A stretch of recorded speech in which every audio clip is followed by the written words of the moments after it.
Magandang umaga sa ating lahat. Narito ang weather update sa araw ng Lunes, February 9, 2026. Dahil sa shear line, nakakaranas po tayo ng maulap na kalangitan at may mga pag-ulan sa malaking bahagi ng Bicol Region at kasama rin ang Visayas. Samantala, yung amihan ay nakakapekto sa malaking bahagi ng Luzon. Kaya kaninang madaling araw, nakaranas tayo ng malamig na panahon, lalo na po dito sa Metro Manila. Sa lukuyan ay wala pong LPA o bagyo sa dagat Pasipiko, lalong-lalo na sa loob ng ating Philippine Area of Responsibility. Itong shear line ay inaasahan na makakapekto pa rin sa Southern Luzon at Visayas bukas at sa Miyerkules. At yung amihan ay patuloy pa rin makakaapekto sa malaking bahagi ng Luzon kasama ang Metro Manila. At sa lagay na panahon ngayong araw, halos buong Luzon ay makakaranas ng maulap na kalangitan.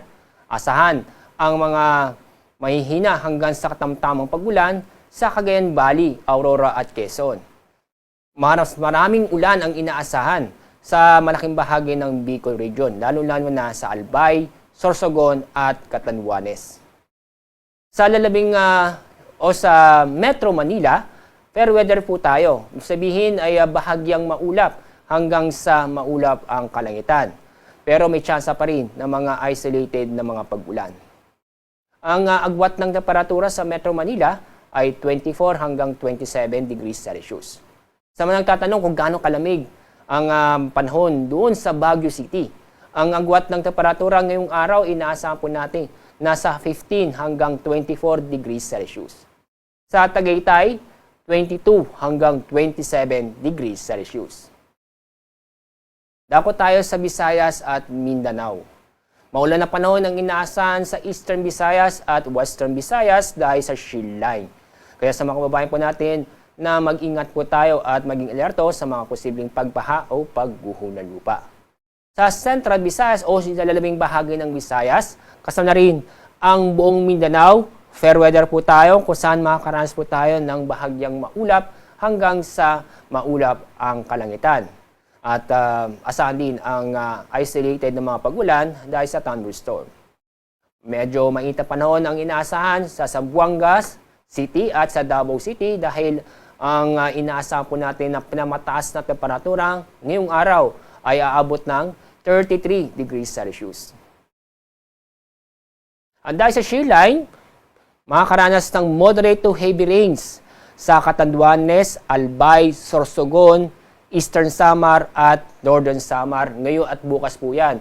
Kaya nandiyan pa rin po ang banta ng pagbaha o pagguho ng lupa. Kaya sa mga kababayan po natin sa mga nabanggit na lugar, mag-ingat po tayo at alamin po natin ang litas na lugar kung sakaling bilang paghahanda sa mga pagbaha o landslide. Halos buong Luzon ay makakaranas ng katamtaman hanggang sa maalon ng ating mga karagatan. Kaya meron tayong gale warning, ibig sabihin na may naasahan po tayong matataas na alon, na kung saan ang taas ng alon ay aabot hanggang 6 na metro o halos 2 palapag ng gusali.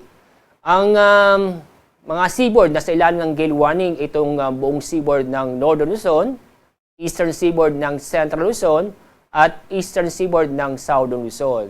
Kaya sa mga kababayan po natin na may plano o pumunta sa mga lugar doon, ay iwasan muna para sa ating kaligtasan.